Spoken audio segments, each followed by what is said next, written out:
Sayli, are you there? Yes, Hello. All that's right, it's working. Magic. We're in. great. All So right, just let me find, what's the first thing we're going to talk about here? the TOEFL Special Home Edition. Oh, really? Oh, Yeah. yeah, that's right. This is where you can take the TOEFL in the bathtub. We talked about this, didn't we? Don't say that. That's misleading. You cannot take it in your bathtub. All right, let's go through it. So tell us about TOEFL Home Edition, because coronavirus is happening all around the world and it's obviously shutting down testing centers. But ETS, being the clever organization that they are, they've developed a home test. How does it work? So technically, it's not a different test. So they haven't developed it so much as they've put it on a different sort of system where you can take the exact same TOEFL test that you would at a test center at home. And they've collaborated with this company called ProctorU. So Okay. basically, they have proctors digitally monitoring you while you're taking the test at home. So there's no changes to the test format or the test content. It's basically just even the test experience, like what you see on the screen, it's all going to be exactly the same. The only difference is that now you can take it at home. Okay, but obviously they're going to have big security, well, not issues, but they're going to be very tight on security. Can you tell us about how the security is going to work and what sort of things the student needs to do or the candidate needs to do? Yeah, that's very important for universities and even from students' perspective, I feel, because you don't want someone else cheating and getting a better score than you. So some of the security features that they have in place are they've got to do more with the environment. So you can't take the test anywhere, like you said. It cannot be taken in public places. So you can't go to a library or a park or anywhere outside. It has to be well at home in a room um, that's got a proper desk or a tabletop Right. where you can put your laptop, and you should be alone in the room. The door must be shut and nobody should interrupt you during the test. And the proctor will sort of ask you to move your camera around to get a 360-degree view of the room. And they'll also check your glasses to see if you have any recording devices or camera or something like that in there. Right. So yeah, it's pretty strict security-wise. Yeah, it's pretty strict. Even things like the lighting in the room, you can't be in a dark room. Yes. What else? You also have to dress nicely, don't you? You can't wear your pajamas. Well, I don't know if you can't, but they are saying that you shouldn't. Okay, so that's a should. Yeah, but what you can't wear is like a cap or any sort of head covering. You can't cover your ears. And they also suggest not to wear any jewelry because again, they'll check it up front, like close to the camera sort of. I think with the head covering, you're allowed to cover your head as long as your ears are exposed. Is Yes, that right? that's right. For You religious should be people. able to see your ears, but no hats or caps or anything sort of, trying to hide your face.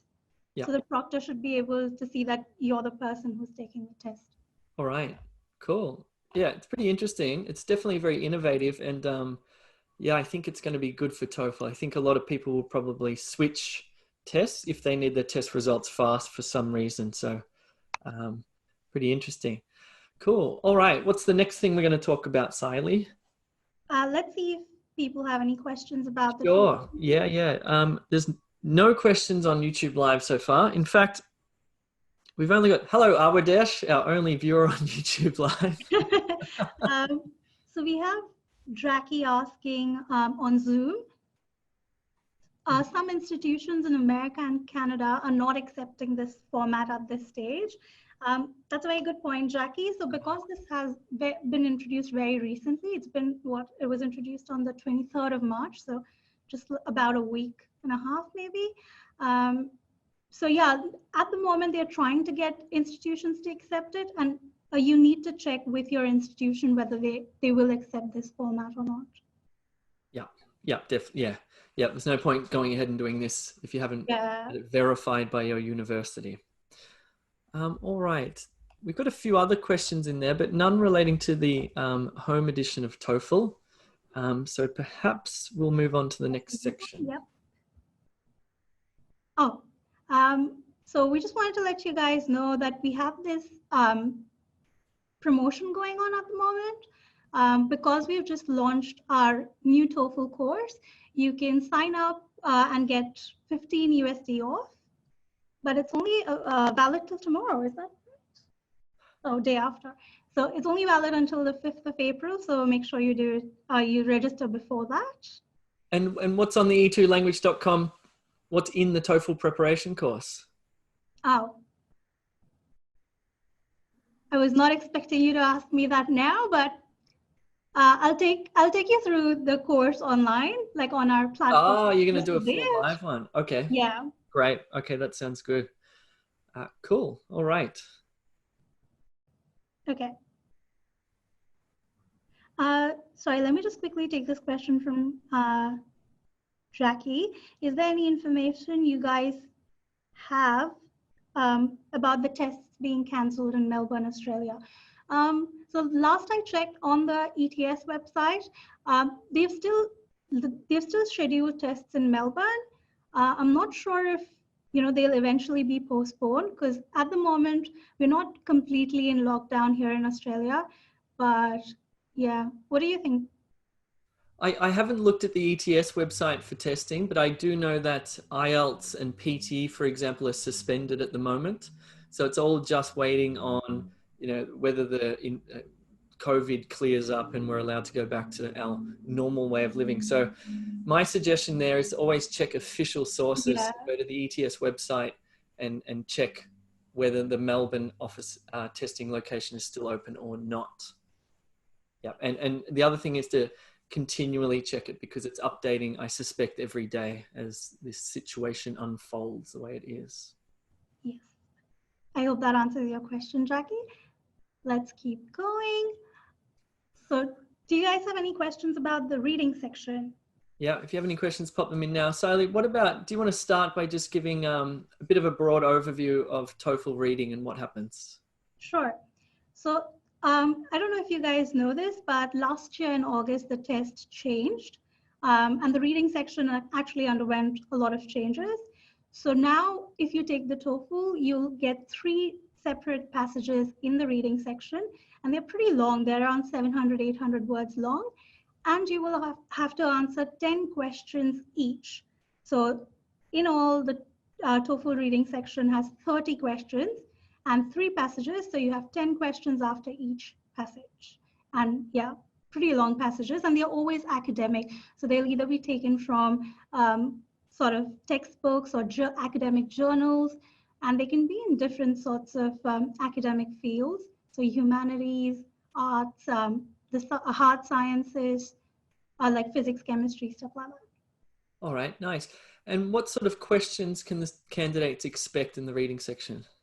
Yes, let me quickly show you that. Oops, on our website. Just while you're doing that, we've got a question here from Burema, who said, how does the note-taking work in the TOEFL Home Edition? That's okay, I'll answer this one, which is, okay, so in the TOEFL test, you take notes with pen and paper or pencil and paper. But for the Home Edition, you'll have to use, is it an erasable notebook, Sayli? Is that correct? Yeah, like a little whiteboard.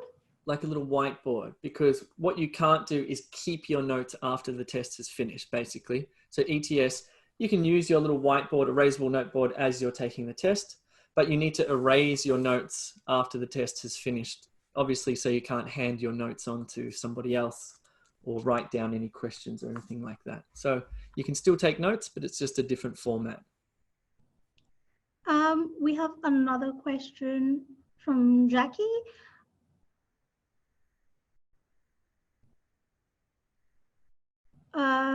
So she's asking 9 and 10, question 9 and 10 table, are they included in the total time?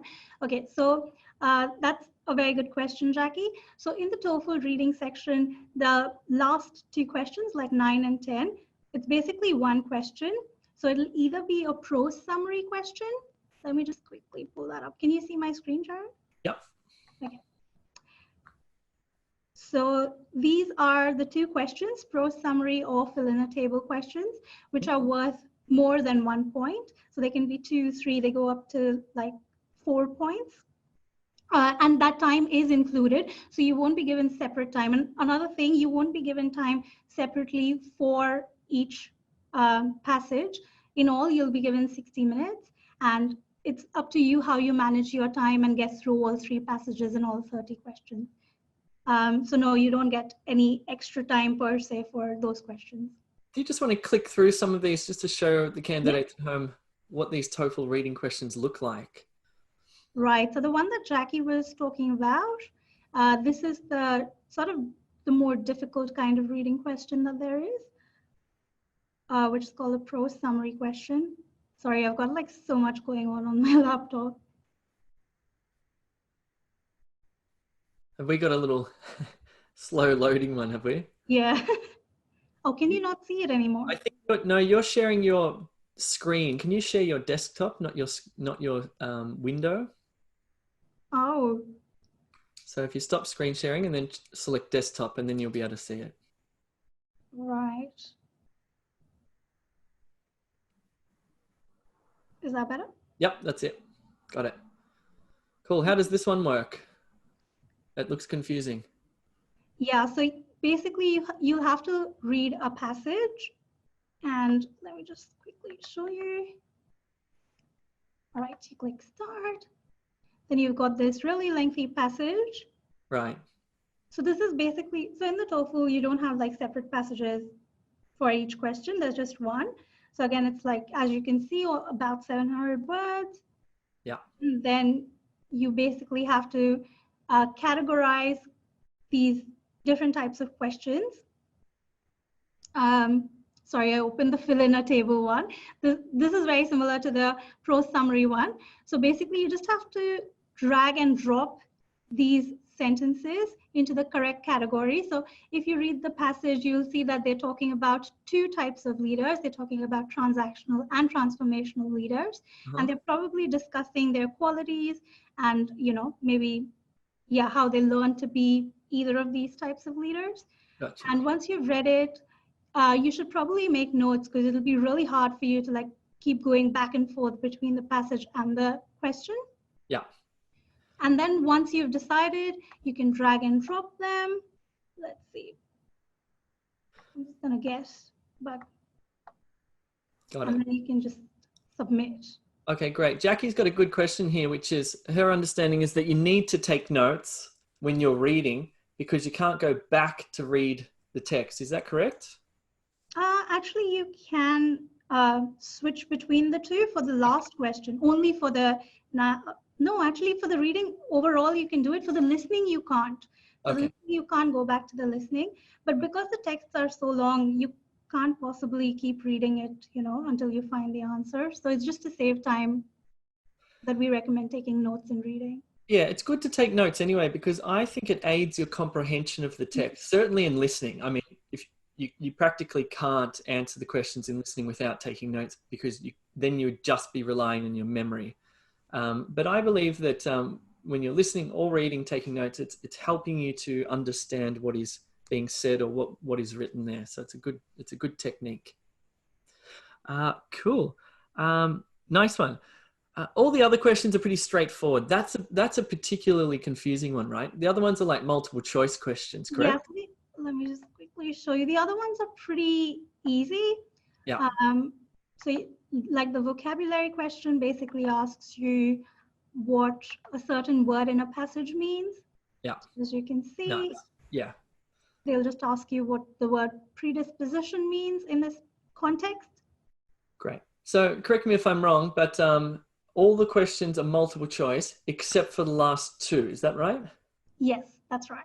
All right, good. Because I remember I took the TOEFL a couple of years ago, and I like multiple choice questions just because you're not being confused by the question format itself. It's easy. It's a multiple choice question.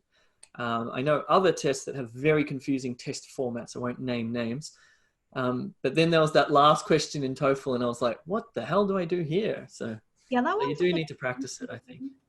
But it's also, if you think about it, even the insert text question, even though the format is slightly different, I think it's still a multiple choice, right? You have 4 answer choices, and only one is correct. So it's kind of like multiple choice. Same with the last two questions, like you have, let's say 5 options, 3 are correct, or you have 7 options, 5 are correct. In a way, it's all multiple choice. It's just different. It's just laid out in a different way. But Yeah, nice. Arlet has asked, when we're reading in TOEFL the passage, are we scan reading or are we deep reading? ooh, that's a good question. Um, so the thing is that it depends on the question that you're being asked. But the good thing about TOEFL is that it'll tell you which paragraph to read. So it'll sort of mark with a little arrow the paragraph that the question is from. So I would suggest, like, just reading each passage. And by the time you get to the last question, you pretty much have read almost the entire paragraph. Almost the entire passage. Yeah. So then you sort of scan read and like Jay said, take notes and just make sure that you've understood whatever you've read. Yeah, from my experience, I remember there was plenty of time. I didn't feel rushed at all in the reading section, and there was certainly enough time to deep read. And, the questions they're asking you require you to deep read. It's not a sort of quick scanning activity. It's like they want you to understand what that paragraph is about, and they're going to ask you a specific question about this bit of it. So you need to understand it in order to answer the question. But I didn't feel rushed at all actually in the TOEFL, but I do remember very much deep reading these texts, these passages. Yeah, because if you just have one paragraph to read, I feel like you have enough time to sort of deep read. You don't really have to scan because they literally mark it for you. Like a lot of questions, it's highlighted what they're asking you to look at, like the words and sentences. So there's no real point in scanning when they've literally told you where the word is. Yeah, precisely. No, it's a helpful test. It's very well constructed, isn't it? Yeah. Cool. I don't see any more reading questions. Should we move on to the next section? You may as well leave the website up, Sayli. Which section are we going to next? It looks good. Right. Let's go to the listening section. Cool. Do you want to give us an overview of what happens here? Yes. So in the listening section, you'll have 2 different types of recordings. So you can either listen to conversation, like they'll either give you conversations or lectures. And in all, you will have 2 to 3 conversations and 3 to 4 lectures. So it'll be like jumbled up. So it's not like first you listen to the conversations, then lectures. It'll all be mixed up. And each conversation is followed by 5 questions, and each lecture is followed by 6 questions. And again, as I've answered before, you cannot go back. Once you've listened, you only get to listen once, and then you get to see the questions. And then there's just no way to go back. So all you have is your notes. And your memory. Yes, your memory and your notes to help you answer the question. That's why note taking is so important for the TOEFL. Yeah. All right, cool. And what do the questions look like? Do you want to bring one of these up to show us? Yeah. Well, they all are pretty much the same. They'll all be multiple choice. The only one that's kind of different is the connecting content question. And this is similar to the reading, prose summary, and fill in a table question. Okay. Where they'll give you, so they can give you one of like 2 or 3 different types of questions. Yeah. So the reason it's called connecting content is because you'll have to focus on different parts in the conversation or lecture. And it can either be a table that you have to fill out, or it can be a multiple choice, multiple answer sort of question. So they'll give you, let's say 5 options, of which 2 are correct instead of 1. Or it can also be sometimes a normal multiple choice question with 4 options, 1 correct, but it will need you to like understand bits from different parts in the conversational lecture. Right, let's have a look. Do you have to wait until this to finish to click next? No. Oh, you can skip through. Okay. E2 but language in the test you can't. In the test you can't, right? So try and practice without skipping or going ahead, and then go back and see if you've understood and listen back. This is what it looks like. Yeah. So you'll have a sort of table kind of layout. Yeah. And they'll give you a few sentences. So it's basically like a true or false kind of question. It's to test whether you've understood the points made in the conversational lecture. So over here, they're like, Oh yeah, I remember this one. So this was about organic food. The lecture was about organic food. Uh-huh. And the questions are, people who buy organic food are better informed about the world. I think yes, probably. They can afford higher prices. Yeah, probably. Um, and they want to be socially accepted. Let's see if I'm right. Oh, Oh. okay. So you get the point. You're obviously not basing that on your personal knowledge, are you? You're only basing it on what was said in the lecture, Yeah. right? So that's why it's very important to listen and take notes, because although it does make logical sense, right, that they're better informed about the world, people who buy organic stuff, but oh, the other two, those are wrong, sorry. That's right. Yeah. Yeah. All questions will be plausible, right? All of Yeah. them are possible and all of them make sense. And it's definitely not based on your personal experience. It's based on you listening very intently to that lecture. And again, taking notes as you listen to help you comprehend and remember what was said. Cool. All right. We actually have no questions on listening. I think listening's pretty straightforward. Perhaps we should move to the next section, Okay. which starts to get a bit more complicated in speaking and writing, I think. Yeah. Let me just go up. There we go. So in the speaking section, you basically get 4 different task types. And like I said, in the listening, conversations and lectures are jumbled up, but that's not the case in the speaking section. So the questions will always follow the same order. Mm-hmm. So the first question will always be personal choice, where they'll ask you to choose between 2 different methods or 2 different approaches to doing one thing.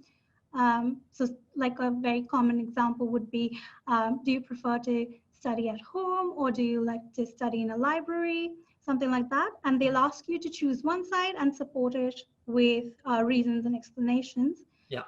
And the second question is summarize campus announcement and opinion.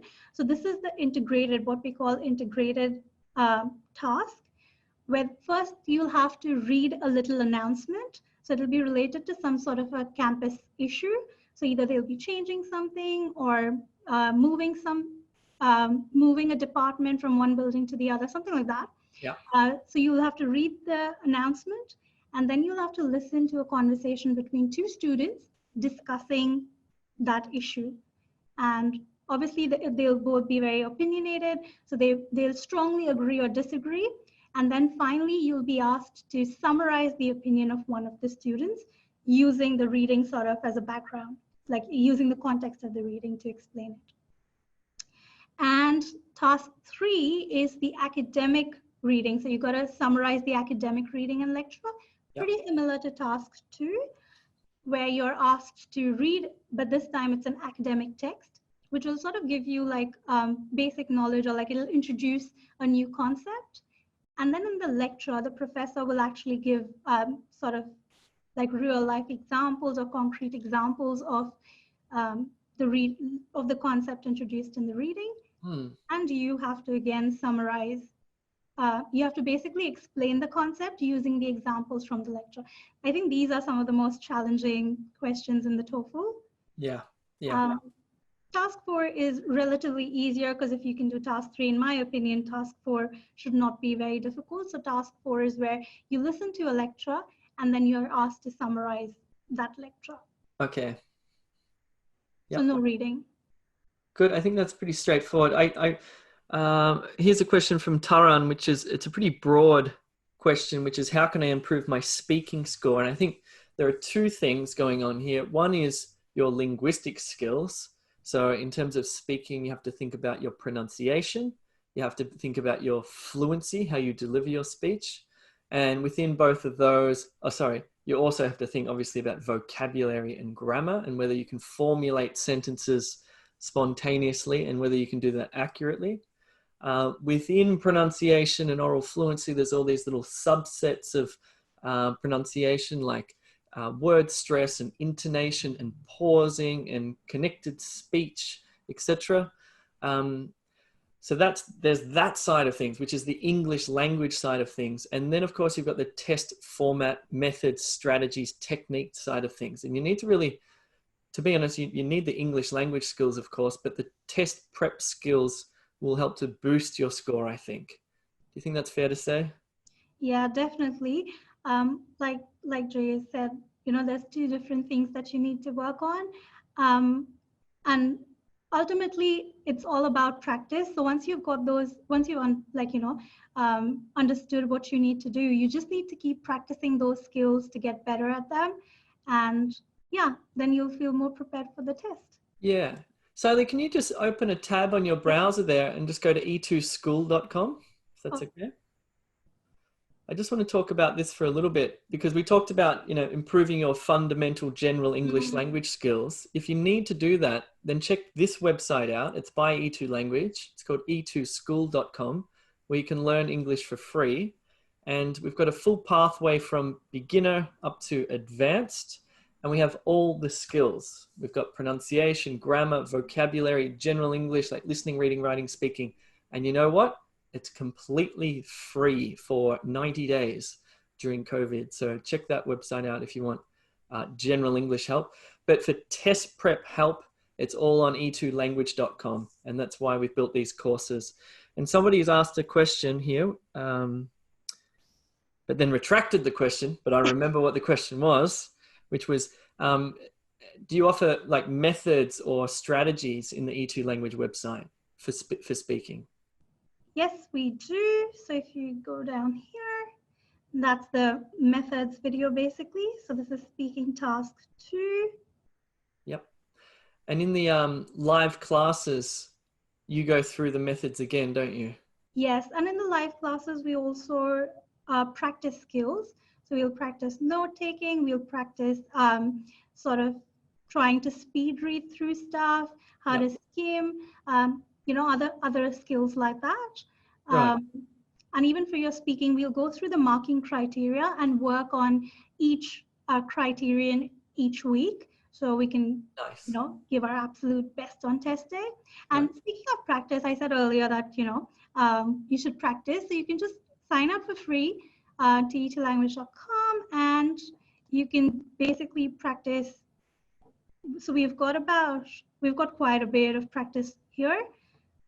So we've got some activities that you can do where you can record your own voice, and then we have got some samples for you to score so that you get an idea of what the examiners are looking for. Nice. And then finally, you got to record your own answers and you have to score them yourself so you know how you're going and where you can improve. Good one. One of the questions was, do you have any templates? Now, I'll talk a little bit about templates because you have to be very careful with templates. Methods and strategies, great. That's the best way to prepare. Memorizing a template, first of all, you have no idea what you're going to hear in the lecture nor read. So you can't really memorize content, right? And you have to be very careful if you're going to memorize a structure that you're going to use for everyone, because the TOEFL examiners who are listening are very well trained on picking out templates and going, this person has memorized that, therefore they're going to get 0 or a very low score. I'm not sure how they do it. They probably do 0. So avoid templates, avoid memorized answers. You need to be flexible and spontaneous, and you need the language skills and you need the test prep skills. Both of which we have, by the way. So they do actually give you a 0. They've said that explicitly, that if they think, you're using like a template or your response is memorized, they will not check your answer. They'll basically just give you a 0. So all the hard work has gone to waste. But what we help you with is sort of structures, like, how to start a sentence, what vocab you can use, like those helpful bits. And then I feel like with enough training, you would be able to put it together and make a beautiful sentence from it, for which you'll get like a good score rather than memorizing something and risking getting a 0. Yeah, nice.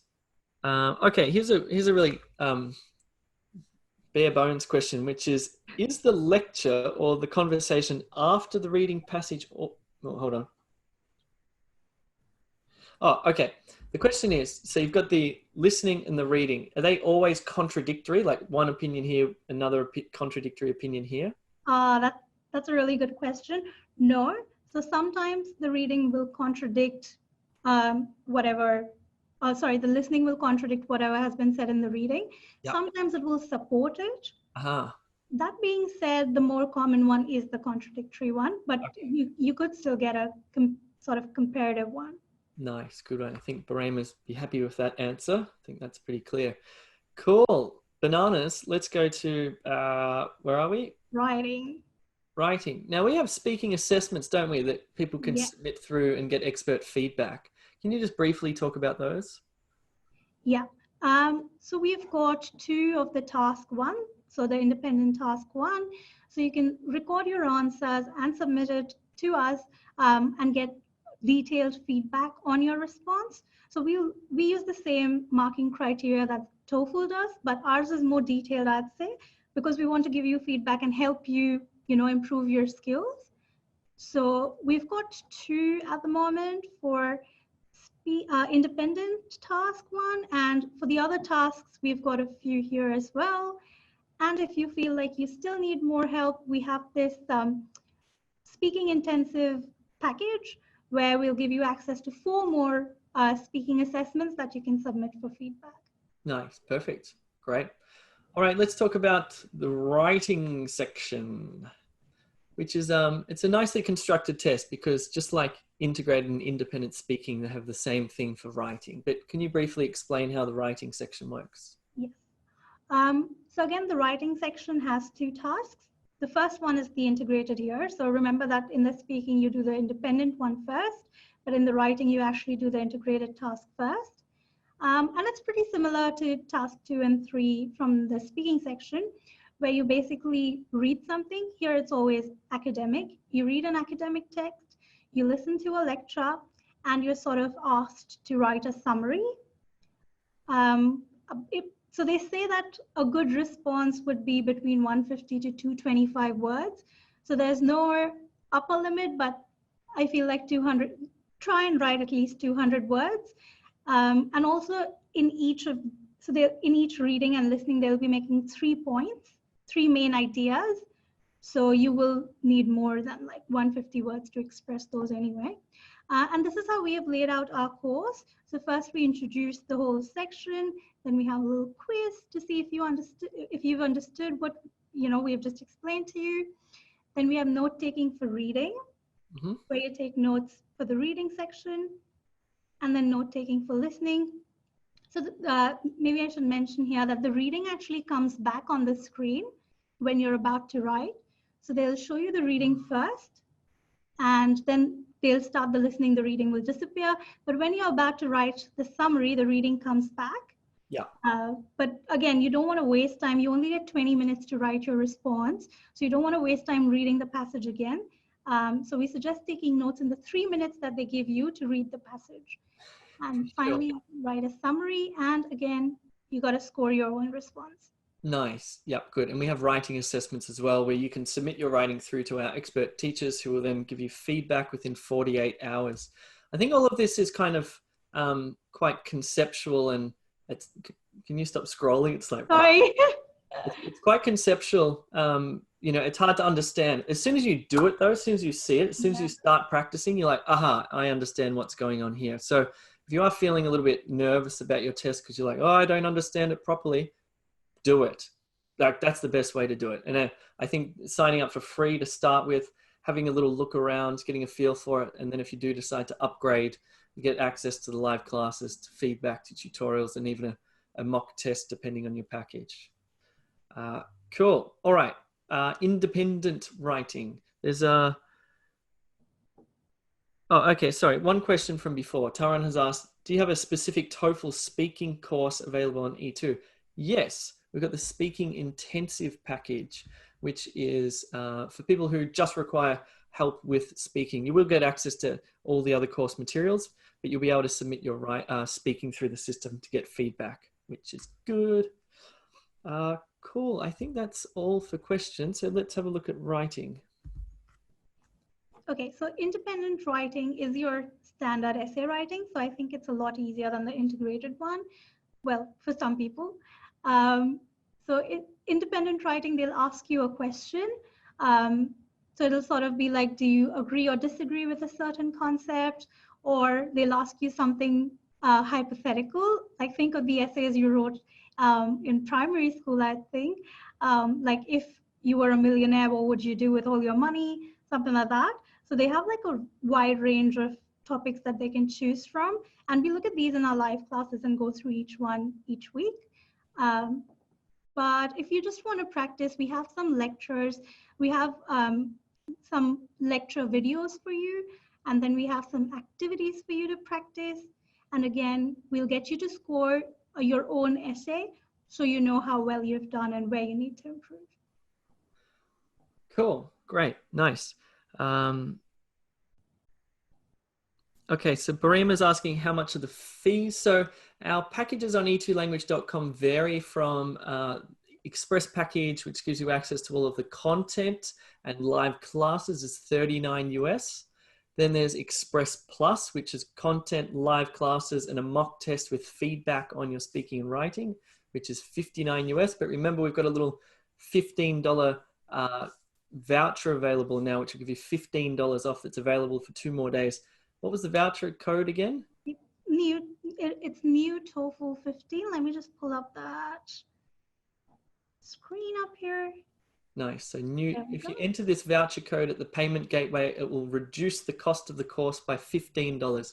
So well worth doing, I think. I think investing in your preparation for a test is a very good idea because many people fail to get the scores they need on their first attempt, then they prepare properly and they've wasted time, they've wasted money. So it's better just to spend a little bit of money now to sort of increase your chances of success.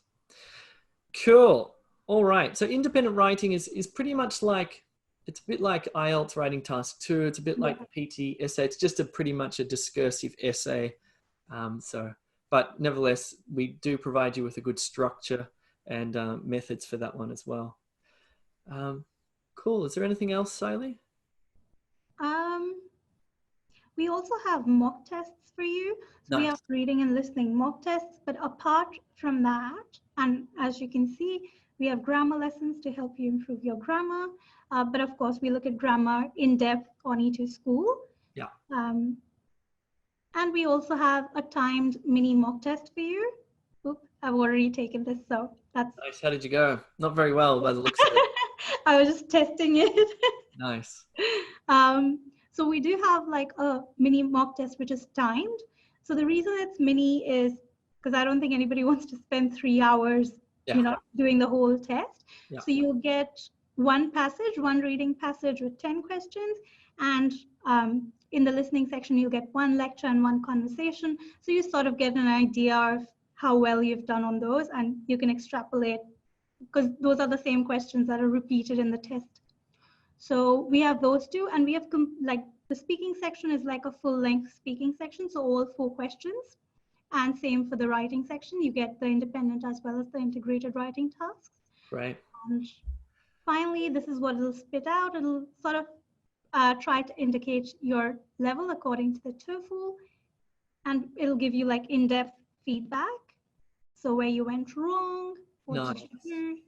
Nice. I think this is a great thing to do if you haven't taken 2 things. If you haven't taken the TOEFL test before, you should do this because it'll show you your weak areas and what you need to do to improve. So that's really helpful. The second reason it's good is if you have taken TOEFL before and you failed, but you don't really know what went wrong, you take this, provides you with comprehensive feedback. You can identify what you did or didn't do right, which is good. Okay, Taran's just asked about little technical question about word count. Oh, sorry. For the independent task, you have to write a minimum of 300 words. Okay. And if you write more than that, it doesn't increase your score. There's just a minimum threshold as long as you write over 300. Cool. Nice. We had a question along those lines. Somebody was asking, how can I write a long paragraph in an online test? I guess you're referring to your typing speed.